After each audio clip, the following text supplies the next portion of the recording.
और जरा भी उल्टी सीधी बहस करी यहीं से जेल भेजूंगा मैं, माइंड यू। सारी वकालत खत्म हो जाएगी, समझ गए?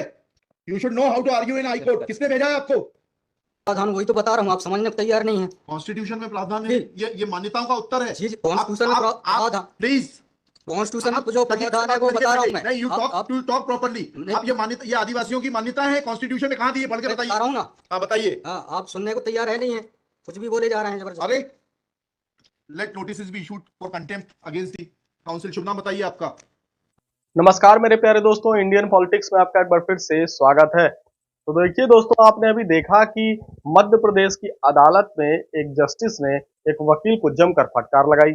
अब आप सोच रहे होंगे कि आखिर इतनी गहमा गहमी कोर्ट परिसर रूम में कैसे हो गई। तो चलिए आपको एक एक करके इसके बारे में बताते हैं। तो सबसे पहले आप जान लीजिए कि ये जो पूरा वीडियो है ये मध्य प्रदेश हाई कोर्ट का है, जहां पर बागेश्वर धाम के पीठाधीश्वर पंडित धीरेन्द्र कृष्ण शास्त्री की कथा को रोकने के लिए ये वकील महोदय कोर्ट में एक पिटीशन दाखिल करने के लिए पहुंचे थे। जहां उन्होंने जज साहब के सामने जब पिटीशन दाखिल की तो जज साहब ने जब पिटीशन को देखा और वकील साहब से जब पूछताछ करना शुरू किया तो उसके बाद का आप ये नजारा देख रहे हैं।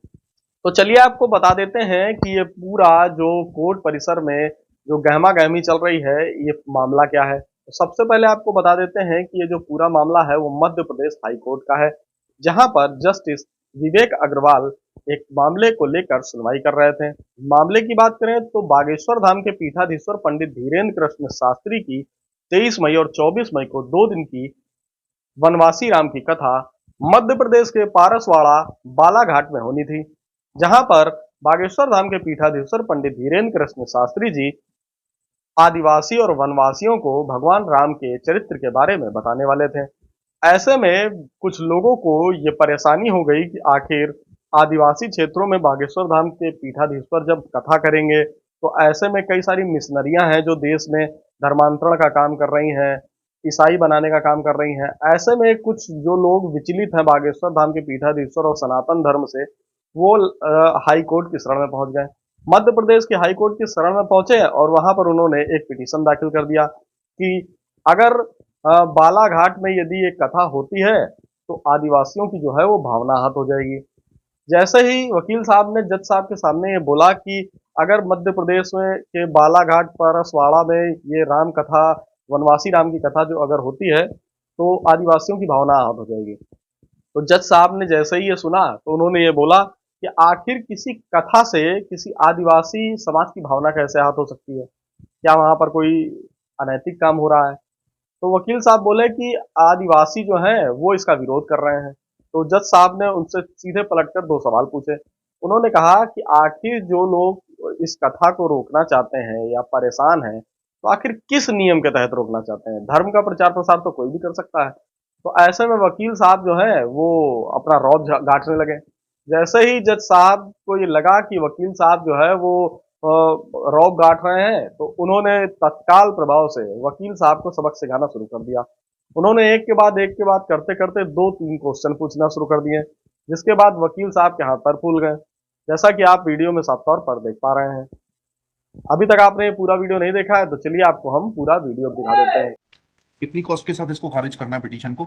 ये ऑलरेडी डिसाइडेड वन पिटीशन 11885। हाँ, माय लॉर्ड तीन petition is now being filed by different persons. कितनी कॉस्ट लगाना है ये बताइएगा। नहीं माय लॉर्ड है वो earlier petition and present petition was different fact and different ground. क्या लिखा है इसमें बताइएगा। इसमें एनेक्जर P1 देखेंगे माय लॉर्ड। आप P1 बताइए। P1 ये लिखा हुआ है, मैं पढ़ देता हूँ। यही आपके ये वही ग्राउंड्स हैं, सारे वही ग्राउंड्स हैं। पैसा है माय लॉर्ड, नीचे में पढ़ रहा हूँ ना, जिला प्रशासन द्वारा पंचायत उपवन अनुसूचित क्षेत्रों पर विस्तार। कहाँ पर, किस पेज पे पढ़ रहे हैं आप? Page number 12। हाँ, कहाँ पढ़ रहे हैं? नीचे। हाँ जी। जिला प्रशासन द्वारा पंचायत उपबंध अनुसूचित क्षेत्रों विस्तार अधिनियम 1996 की धारा 4 में प्रदत्त अधिकारों का उल्लंघन किया जा रहा है। वो पिटीशन पढ़ी है जी? वो पिटीशन और उसमें हमारा ऑर्डर पढ़ा है नहीं पढ़ा है? जी वो बोल रहे हैं अलग है। माय लॉर्ड में अलग है ना इसमें। एक मिनट पहले पूरी बात सुनिए। Have you gone through that order? आपके जो स्पॉन्सर करता है उन्होंने आपको वो आदेश पढ़वाया कि नहीं पढ़वाया जो हमने पिछली तारीख को पारित किया है? उस ऑर्डर में माय लॉर्ड ग्राम सभा की परमिशन पे नहीं लिया गया इस आधार पे। और इसमें ये है, हाँ। इसमें इम्पोर्टेंट क्वेश्चन ये है माय लॉर्ड जी कि where is programs being done my lord, the big Dev is the place there my lord. जी। जहाँ पे कार्यक्रम कराया जा रहा है माय लॉर्ड, वहां पर बड़ा देव का स्थान पूर्व से स्थापित है। यही तो बता रहा हूँ मैं नीचे। क्या लिखा है, पढ़िए। यह कि पंडित धीरेन्द्र शास्त्री द्वारा जहाँ ग्राम भाजूकोट कथावाचन किया जाना नियत किया गया है, उक्त ग्राम स्थान पर आदिवासियों को पैंठ थाना बड़ा देव भगवान स्थल है, जो कि आदिवासी गौण समाज के लिए आस्था का प्रतीक है। अतः उक्त ग्राम स्थल पर कथावाचक के आयोजन से आदिवासी बताइए, बड़ा देव भगवान स्थल जो है, जी। वहाँ से जुड़ी हुई क्या मान्यताएं हैं और उन मान्यताओं का कैसे किसी के कथा वाचन करने से अपमान होता है? दो सवालों के जवाब दीजिए, फिर आगे बढ़ते हैं। उनके पूर्व से पहले बताइए क्या मान्यताएं हैं, कहाँ लिखा है आपने पिटीशन में उनकी क्या मान्यताएं हैं? माय लॉर्ड में आप कहते हैं कि किसी की मान्यता है तो उस मान्यता के संबंध में विस्तृत विवरण होना चाहिए याचिका में। क्या विवरण है, बताइए। इसमें माय लॉर्ड में पढ़ के बता रहा हूँ। कहाँ से पढ़ के बता रहे हैं? पिटीशन में हाँ बताइए, पैराग्राफ नंबर। पैराग्राफ 1 है हमारा। द पिटिशनर है दी है आपको, लगवाई है, उनसे इतना तो समझ लीजिए। हम आपसे सवाल क्या पूछ रहे हैं? दिक्कत यही होती है कि उस वकील को खड़ा कर देते हैं जिसको सवाल का उत्तर देने का भी वो नहीं है। I am asking you a direct question that when you से ऑन पेज 12 कि बड़ा देव भगवान स्थल है और उससे आदिवासियों की मान्यताओं को, आत्मसम्मान को ठेस पहुंचेगी। जी। मैंने आपसे सवाल पूछा, इन बड़ा देव भगवान से जुड़ी हुई क्या मान्यताएं हैं और उन मान्यताओं को किसी कथा के करने से कैसे ठेस पहुंचेगी? अब आपका हिंदी में भी बता दिया सवाल, अंग्रेजी में भी बता दिया, उसका उत्तर दीजिए पहले। माय लॉर्ड, उस जगह के अलावा दूसरे स्थान पे अगर कराया जाए तो कोई विरोध नहीं है वहाँ। अरे पहले हमारे आप सवाल का जवाब नहीं दे रहे। Who are you to decide कि कौन से स्थान पर होगा, कौन से स्थान पर नहीं होगा? पहले आपको ये तो बताना पड़ेगा क्या मान्यताएं हैं और उन मान्यताओं का किस प्रकार से कुठाराघात होगा, उन मान्यताओं पर, उन मान्यताओं का हनन होगा, अपमान होगा, ये तो समझाइए आप हमको। ये कॉन्स्टिट्यूशन में प्रावधान, वही तो बता रहा हूँ, आप समझने को तैयार नहीं है। कॉन्स्टिट्यूशन में प्रावधान है, ये मान्यताओं का उत्तर है। जी, कॉन्स्टिट्यूशन में प्रावधान, प्लीज, कॉन्स्टिट्यूशन में जो प्रावधान है वो बता रहा हूँ मैं। नहीं, यू टॉक प्रॉपर्ली। आप ये मान्यता, ये आदिवासियों की मान्यता है, कॉन्स्टिट्यूशन में कहाँ दी है, पढ़ के बताइए। बता रहा हूँ ना। हाँ बताइए। हाँ, आप सुनने को तैयार है नहीं है, कुछ भी बोले जा रहे हैं जबरदस्त। अरे let notice be issued for contempt against the council. शुभ नाम बताइए आपका। माय लॉर्ड में नहीं, फर्स्ट आपको, आप कंटेम्प्ट का नोटिस जारी कर रहे हैं, उसका जवाब दीजिएगा आप। आपको हाईकोर्ट में बहस करने का तरीका नहीं मालूम है। Issue notice against the petitioner. Council Shri, आपका शुभ नाम बताइए। आर्टिकल 51 में प्रावधान है, वो मैं बता रहा हूँ। मैंने आपसे सवाल क्या पूछा था? पहले तो आप सुन ही नहीं रहे हैं। मैंने आपसे सवाल क्या पूछा था? पहले मेरा सवाल बताइए। वो सवाल, ये मैं जो आर्गुमेंट, पहले मेरा सवाल का उत्तर दीजिए आप। मैं आर्गुमेंट कर रहा हूँ, उसको आप पहले सुने। आर्गुमेंट सुने। हम नहीं सुनेंगे आपका आर्ग्यूमेंट। आप सवाल का उत्तर देंगे जब तक नहीं सुनेंगे। और इस तरीके से अगर आप बहस करेंगे तो अब आप दूसरा सवाल सुनिए, उसका उत्तर दीजिए पहले, फिर संविधान पढ़ेंगे। ये सर्व आदिवासी समाज कौन है और किसने ऑथराइज किया है आपको ये पिटीशन फाइल करने के लिए? कहाँ है ऑथराइजेशन? पहले ऑथराइजेशन बताइए पिटीशन फाइल करने के लिए। और जरा भी उल्टी सीधी बहस करी, यहीं से जेल भेजूंगा मैं, माइंड यू। सारी वकालत खत्म हो जाएगी, समझ गए? तजीब से बात करना सीखो। पहले प्रश्न का उत्तर दीजिए, दूसरे प्रश्न का उत्तर दीजिए। पहले बताइए किसने ऑथराइज किया आपको ये पिटीशन लगाने के लिए? सर्वे आदिवासी। ये बदतमीजी करना भूल जाओगे सारी। ये बताइए सर्व आदिवासी समाज का ऑथराइजेशन कहाँ है पिटीशन फाइल करने के लिए? इसमें तुम लोगों ने ये सोच लिया है कि बदतमीजी करके तुम जो है अपने आप के लिए बहुत बड़ी टीआरपी कलेक्ट कर लोगे। तुम ये भूल जाते हो कि जिस दिन हमने जेल भेज दिया उस दिन सारी वकालत बंद हो जाएगी। सॉरी बोल रहा हूं। You should be sorry. तुम लोगों को सिखा के भेजा जाता है कि बदतमीजी करो।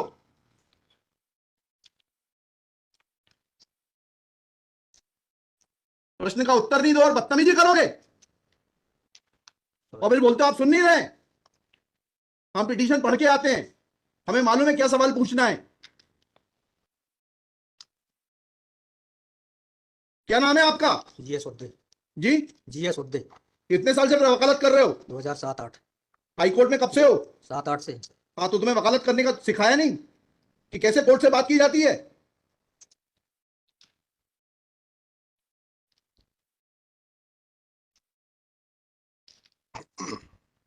बताइए किसने ऑथराइज किया आपको पिटीशन फाइल करने के लिए? सर्व आदिवासी समाज का ऑथराइजेशन लाइए पहले। ये हेमलता धुर्वे और ये कौन है, हरनाम मरावी, किसने ऑथराइज किया आपको पिटीशन फाइल करने के लिए?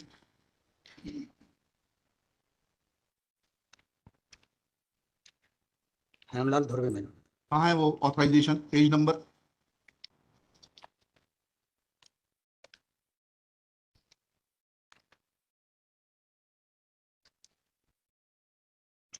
वकालत पेज नंबर नहीं, वकालतनामा नहीं, उस संस्था का, सर्व आदिवासी समाज का रेजोल्यूशन बताइए जिसने कि इन दो लोगों को, हेमलाल धुर्वे जी को और हरनाम मरावी को, ऑथराइज किया है ये पिटीशन फाइल करने के लिए। सर इसमें जो पेज नंबर 47 है हमारे, पेज नंबर 47 जी जी बताइए। 47, 48 और 49 में हाँ पढ़िए, उसको पढ़िए प्लीज। 47 48 में क्या लिखा है? आज ये टाइप कॉपी पढ़ रहा हूँ मैं। जी आज दिनांक 10/5/2023 दिन बुधवार को समाज की संयुक्त बैठक विमान धौरा सिंह मास्टोली जी की अध्यक्षता में तथा बालाघाट जिले के समस्त आदिवासी समाज के सामाजिक संगठन पदाधिकारी सामाजिक कार्यकर्ताओं को उपस्थित महिला पुरुष एवं युवाओं को उपस्थित हुए सहमति बैठक कार्यवाही सगाजन को विचार मनन कर निष्कर्ष लिया गया जाकर निर्णय लिया गया कि निम्नानुसार है। भारतीय संविधान के अनुच्छेद 244 पांचवीं अनुसूची के तहत अनुसूचित क्षेत्रों में पैसा या 1996 के नियम 22 के तहत कहाँ है लेटर हेड, कहाँ है authorisation?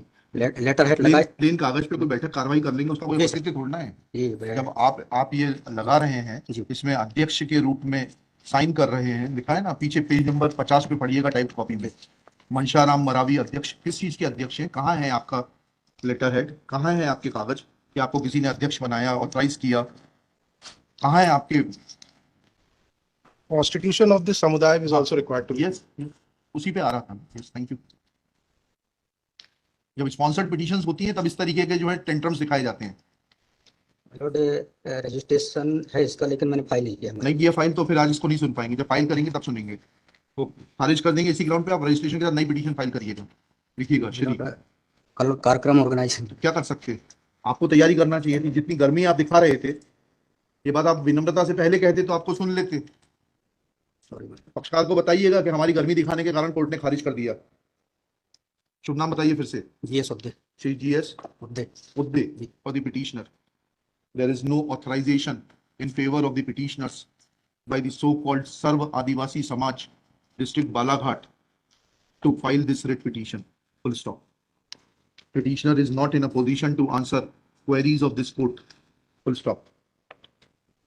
While petitioner was reading annexure P1, this court wanted to know in categorical terms, comma, this petition is not mature to be given a hearing. Full stop. Petition is returned with the liberty to file properly constituted petition if petitioner so desires. तो देखिए, बागेश्वर धाम के पीठाधीश्वर पंडित धीरेन्द्र कृष्ण शास्त्री जी की कथा को रोकने पहुंचे वकील साहब आप पसीना पसीना हो गए, क्योंकि जज साहब ने उनको इतनी लताड़ लगाई, इतनी फटकार लगाई, और वो एक भी सवाल का जवाब नहीं दे पाए। सबसे बड़ी बात तो ये रही, आखिर ये वकील साहब करना क्या चाहते थे? वकील साहब को आखिर वनवासियों के बीच में जो राम कथा हो रही है, उसमें किसी का ना कोई पैसा लगना था। बागेश्वर धाम के पीठाधीश्वर अपने स्वयं अपने भक्तों के सहयोग से आदिवासियों के बीच में प्रचार करने गए थे भगवान राम का। उनको ये बताने गए थे कि भगवान राम से उनका आज का नहीं बल्कि द्वापर युग से, त्रेता युग से नाता है, जब भगवान स्वयं धरती पर विराजमान थे। उन्होंने बताया कि लोग भगवान के मंदिर जाते हैं और भगवान वनवासियों के बीच में माता सबरी के घर गए थे। ऐसे में इस राम कथा से आखिर किस आदिवासी की भावना आहत हो सकती है, ये साफ तौर पर इसका खुलासा जो है और ये षड्यंत्र जो है ये उजागर हो गया मध्य प्रदेश की हाई कोर्ट में। जज साहब ने जमकर फटकार लगाई और पिटीशन को खारिज कर दिया, और साफ तौर पर यह हिदायत भी दी कि जिस तरीके से ये प्रोपेगेंडा आप लोग बना रहे हो, इसको बंद कर दो। और जज साहब ने यह भी लास्ट में कहा कि जिस तरीके से आपने आकर यहाँ पर पिटीशन दाखिल की और कोर्ट में आकर बदसलूकी की, ये बिल्कुल भी ठीक नहीं है। यदि इस तरीके का आचरण रहा तो अगली बार उनके खिलाफ कार्रवाई भी की जाएगी। साथ ही जज साहब यहीं पर नहीं रुके। जज साहब ने जब देखा कि वकील साहब जो है वो पूरे मामले को दूसरी तरफ ले जाना चाहते हैं, तो दूसरा रंग देना चाहते हैं, तो जज साहब ने इसे बिल्कुल न देरी करते हुए साफ तौर पर उनका नाम पूछा और उन्हें नोटिस जारी करने की बात की। जैसे ही जज साहब ने नोटिस जारी करने की बात की और कोर्ट की अवमानना की बात की, तो वकील साहब के पसीने छूट गए। वकील साहब सॉरी सॉरी बोलने लगे। तो जज साहब ने कहा ये सॉरी से काम नहीं चलेगा। ऐसे में आप स्वयं इस वीडियो को पूरा देखिए और अध्ययन कीजिए कि आखिर ये कौन से लोग हैं जो बागेश्वर धाम के पीठाधीश्वर पंडित धीरेन्द्र कृष्ण शास्त्री के राम रथ को रोकना चाहते हैं। सनातन धर्म के लोग भी इस वीडियो को ज्यादा से ज्यादा देखें और इस तरीके की विचारधारा रखने वाले लोगों से अभी से ही दूरी बना लें। आखिर भारत में सनातन धर्म के लोग और भगवान राम की कथा नहीं होगी, भागवत कथा नहीं होगी, तो आखिर ये होगी कहाँ? हम इन लोगों से, आपने जैसा कि पूरा वीडियो देखा है कि इस वीडियो में साफ तौर पर पंडित धीरेन्द्र कृष्ण शास्त्री के खिलाफ जो ये पिटीशन दाखिल की गई, इससे साफ तौर पर नजर आ रहा है कि कुछ लोग जो है वो सनातन धर्म के प्रचार प्रसार से इतना विचलित हैं कि उनके पेट में ना ही उनका खाना पच रहा है, ना ही वो सो पा रहे हैं। आखिर ये परेशान क्यों है? और इनको जैसे ये हाई कोर्ट गए, हाई कोर्ट में इन्होंने एक पिटीशन दाखिल की। आखिर ये पिटीशन दाखिल करने का पैसा किसने दिया? ये पैसा आता कहाँ से इन लोगों के पास, जबकि इस राम कथा से ना किसी को कोई नुकसान हो सकता है फायदे के अलावा, क्योंकि भगवान राम की, वनवासी राम की 2 दिन की कथा होती और हुई भी कथा, संपन्न भी हो गई कथा। लेकिन आखिर जब वहां पर कथा होती तो हजारों की तादाद में लोग वहां पर एकत्रित होते हैं, भजन संध्या होती। साथ ही साथ आपको बता दें कि वनवासियों के बीच में भंडारे का प्रसाद होता, तो लोग अच्छा अच्छा प्रसाद खाते हैं। आखिर ये लोग कौन है जो ये इस तरीके के षड्यंत्र रच रहे हैं? हमारा तो यही निवेदन है सभी हिंदू और सनातन धर्म के लोगों से कि इन बहरूपियों से सावधान रहें, जो हमारे बीच ही में रहते हैं और हमारे सनातन धर्म की बुराई करते हैं। ऐसे में जज साहब ने जिस तरीके से इस वकील को फटकार लगाकर ये साफ तौर पर संदेश दिया है कि भारत में कोई एजेंडा नहीं चलेगा, सच्चाई होगी तो कोर्ट में सुनवाई भी होगी, कोर्ट से न्याय भी मिलेगा। मगर यदि कोर्ट का समय बर्बाद किया जाएगा या कोर्ट को गुमराह किया जाएगा तो ये बिल्कुल भी चलने वाला नहीं है, क्योंकि भारत एक डेमोक्रेसी देश है और हमारे यहाँ न्याय व्यवस्था पर पूरा देश विश्वास करता है। तो दोस्तों, आपने पूरा वीडियो देखा, आपको कैसा लगा हमारे कमेंट बॉक्स में जरूर बताएं। जय श्री राम, जय बागेश्वर धाम, हर हर महादेव।